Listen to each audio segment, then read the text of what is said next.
को मुबारकबाद देता हूँ। बड़ा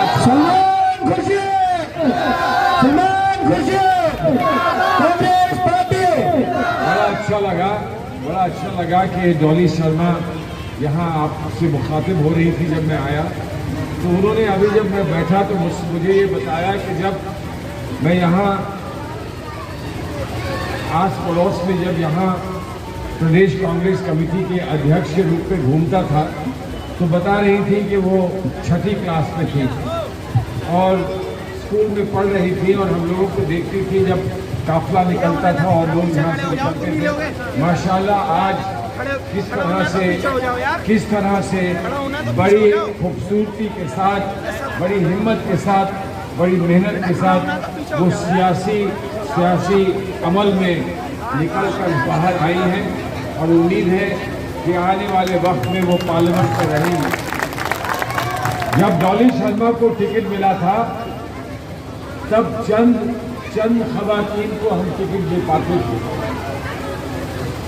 और कभी हम जीतते थे कभी हारते थे, लेकिन जब प्रियंका गांधी जी आए और उन्होंने उत्तर प्रदेश की सियासत को अपने काबू में लिया तो सबसे पहला सवाल उन्होंने पूछा कि 30 साल आप कुछ कर नहीं पाए।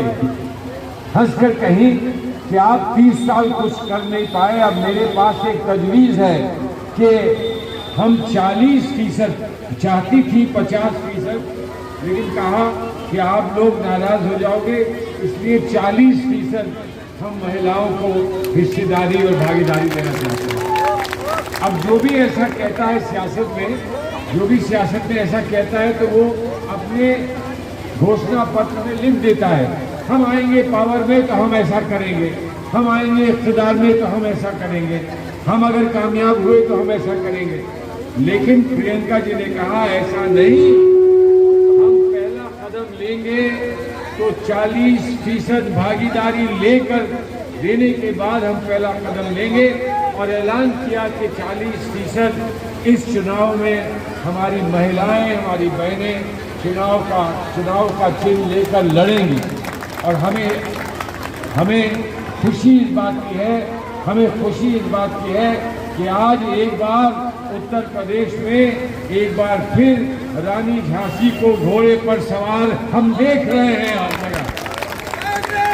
और वो रानी झांसी जिसने अंग्रेजों के छक्के छुड़ा दिए थे और अब 40% की संख्या में रानी झांसियां निकल पड़ी हैं, तो अब कहाँ शामत आई है भारतीय जनता पार्टी की और समाजवादी पार्टी की। यकीनन शामत आई है। हमारे भाई पठान साहब यहाँ पर हैं, मेहताब साहब यहाँ पर हैं। उन्होंने मुझे पुरानी तस्वीर दिखाई, शायद जब की थी जब आप 6ठी क्लास में रही होंगी तब की इन्होंने पुरानी तस्वीर दिखाई और वो तस्वीर देखकर जो बात अच्छी लगी वो बात अच्छी ये लगी कि कुछ लोग ऐसे हैं कांग्रेस में जो वक्त गुजर जाने पर कांग्रेस का हाथ नहीं छोड़ते हैं। बुरा वक्त देखा, बहुत बुरा वक्त देखा, बहुत शिकस्त का सामना किया, बहुत जुस्तजू, बहुत कुश्ती, सब कुछ देखा, लेकिन कांग्रेस का दामन कभी नहीं छोड़ा। और जिन्होंने कांग्रेस का दामन नहीं छोड़ा, सच पूछे तो जब जाकर पानी में रेत निकालकर उसको छानते हैं और उसमें चंद मोती, उसमें चंद जवाहरात निकलते हैं, आप सब वही मोती और जवाहरात हो कांग्रेस पार्टी के। और मुझे उम्मीद है कि सरमाया जब बढ़ेगा, जब सरमाया प्रियंका गांधी का बढ़ेगा उत्तर प्रदेश में, और यकीनन बढ़ेगा और जल्दी बढ़ेगा, तो उसमें आप सारे मोती चमकते हुए, जगमगाते हुए मोती दिखेंगे। और जो सियासी पहुंच हमारी होगी उसमें मेरी दुआ है, मेरी तमन्ना है, मेरी दुआ है कि यामीन मलिक साहब उसमें वैसे ही चमके जैसे एक सितारा चमका करता है। ये बात इसलिए कह रहा हूँ, इन्होंने मुझसे कहा कि मैं तो पहली दफ़ा तकरीर कर रहा हूँ, मुझे तो बोलना नहीं आता। अरे यही तो मसला है, लोग बोलते बहुत हैं। चीफ मिनिस्टर देखो कितना बोलते हैं, किसी को ठंडा कर रहे हैं, किसी को गर्म कर रहे हैं। अरे अगर वो ना बोले तो शायद बर्दाश्त हो जाए, उनकी बोली बर्दाश्त नहीं है भाई। और उनकी बोली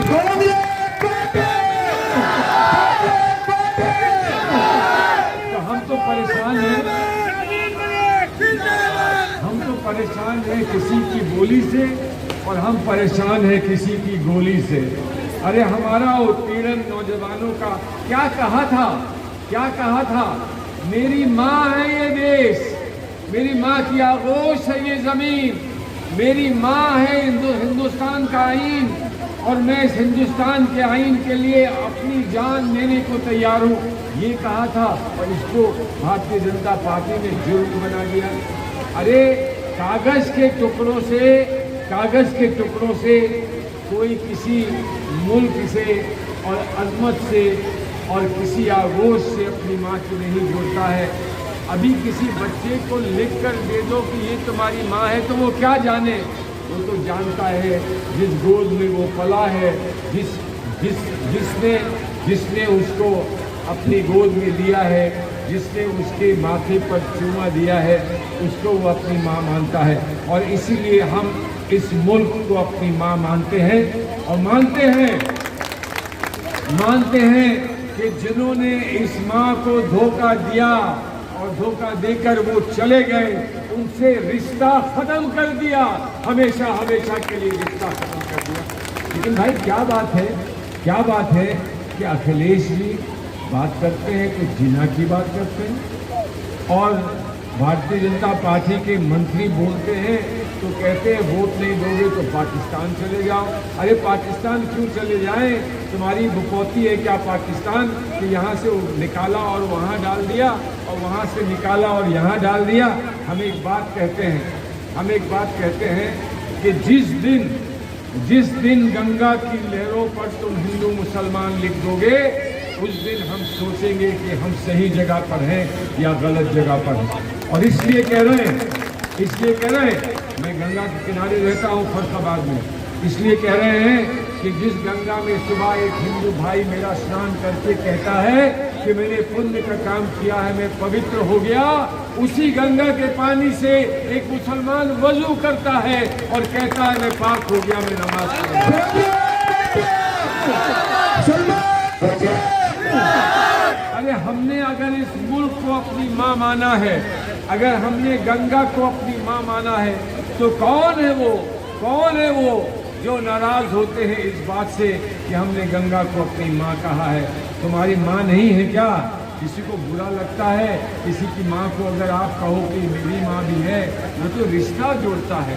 अरे गंगा का पानी जिसकी लहरों पर हिंदू मुसलमान नहीं लिखा, जिस पानी से आपके हमारे खेत सींचते जाते हैं, जिन खेतों पर पानी जाते वक्त पूछ कर नहीं जाता कि ये हिंदू का खेत है या मुसलमान का खेत, और जिस खेत का उगा अनाज जिसकी बालियों पर लिखा नहीं होता हिंदू या मुसलमान, जिसको पीसकर आटा बनता है और उस आटे को खाकर आपकी रगों में खून दौड़ता है, तो वो खून नहीं पुकार कर कहता है कि मैं हिंदू का हूँ कि मुसलमान है।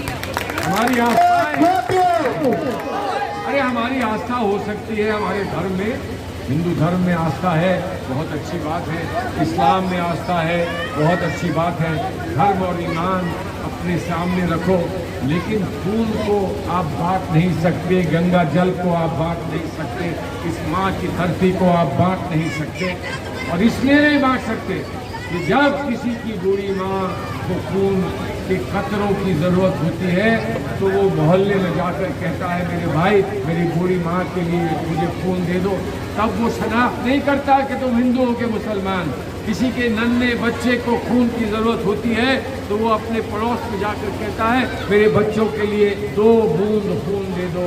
वो नहीं पूछता है कि तुम्हारा सिजरा क्या है, तुम्हारा बाप कौन है, तुम्हारी माँ कौन है। और जब वो खून दूसरों की रगों में जाता है तो धर्म परिवर्तन नहीं होता, लेकिन दिल से जुड़ जाया करता है। और आज जिंदाबाद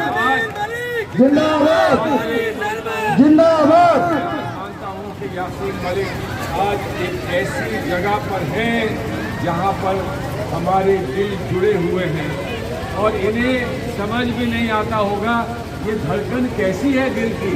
अरे ये धड़कन कैसी है दिल की, कितनी दफ़ा दिल धड़कता है, 60 दफ़ा 70 दफ़ा, अरे ये तो 150 दफ़ा धड़कन है, 150 दफ़ा धड़क रही है। क्योंकि हम ये मानते हैं कि ये जो दिल की धड़कन है ये धड़कन पुकार के आपसे कुछ कह रही है, आपसे ये कह रही है कि हमारा मुल्क खतरे में है, हमारा मुल्क खतरे में है। खतरे में किसी दुश्मन से नहीं, खतरे में इसलिए कि जो तसव्वुर कल्पना हमने अपने खूबसूरत मुल्क की है, हमने जमुना के किनारे की है, हमने दिल्ली की है, हमने लखनऊ की अवध की है, उस कल्पना को आज कोई बदलना चाहता है। कहीं पर इंदिरा जी की जलाई हुई आग जो हमारे शहीदों की याद में उन्होंने जलाई थी, कहीं उसको बुझाया जाता है, कहीं नाम बदले जाते हैं, कहीं पर सड़कों के नाम बदल दिए जाते हैं, कहीं पर आपसे कहा जाता है कि आपका नाम क्या है, शनाख्त क्या है, और अगर शनाख्त तुम्हारी नहीं है तो तुम्हारे लिए इस घर में जगह नहीं है। तो घर में जगह नहीं है तो कहाँ जाएं, दूसरा घर कहाँ बसाएं। कुछ लोग तो ऐसे हैं जो हिंदुस्तान छोड़कर दुबई चले गए, जो हिंदुस्तान छोड़कर अमेरिका चले गए, और कुछ लोग ऐसे हैं जिन्होंने अपने खानदान बचने दिए लेकिन कहा इस आगोश को छोड़कर, इस जमीन को छोड़कर मैं कहीं जाऊंगा नहीं। और आज उस जमीन पर क्या हो रहा है, आज उस गरीब पे, इस जमीन पर रहने वाले गरीब के साथ क्या हो रहा है, उसको आज बंद फैक्ट्रियां और बंद जो कितने कारोबार थे वो देखने पड़ रहे हैं। पहले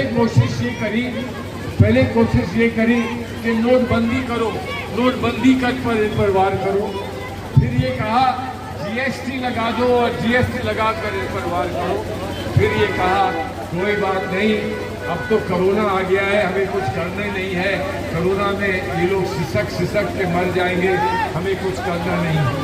तो मैं आपसे आप ज़्यादातर, सब नहीं ज़्यादातर आपकी तादाद यहाँ मुसलमानों की है, तो इसलिए मैं आपसे कहता हूँ आपके हिंदू भाइयों को इस बात से ठेस लगी होगी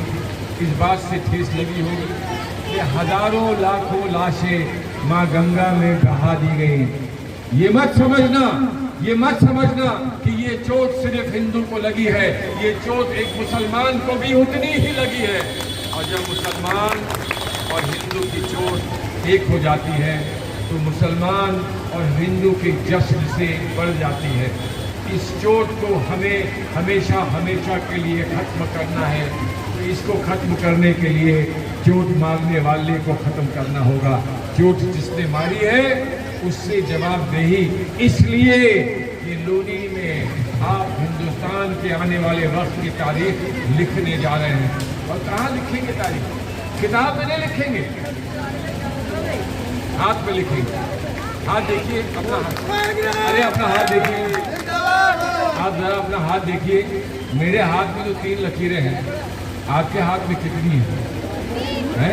अल्लाह ताला ने, भगवान ने, ईश्वर ने, वाहे गुरु ने एक आपको मौका दिया है, हमारे संविधान ने एक मौका दिया है कि जितनी लकीरें खींच दी गई हैं उससे बढ़कर एक लकीर आप और खींच सकते हैं।